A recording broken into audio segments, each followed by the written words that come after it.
Allah dan albarkacin Muhammad Rasulullah ka bani kuɗi ka bani lahiya ka bani kuɗi ni baban yalo ni ka wallahi ko gobe an kai na asibiti kawai kai ni kan shan ruwa na wai ruwa na za a samu mutum za a ta samu likita ya sallame ba ka zo zaben ka ilbi baban yalo ne kai kida mu yanka wallahi likita ruwan da kun ga sami ni kan na shanya abina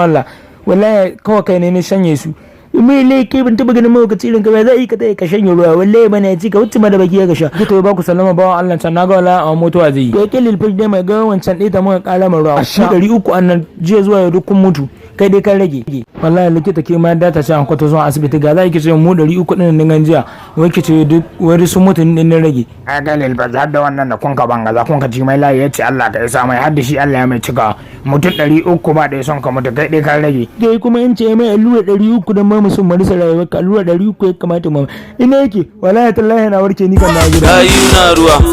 ke kowa na ruwa ana ruwa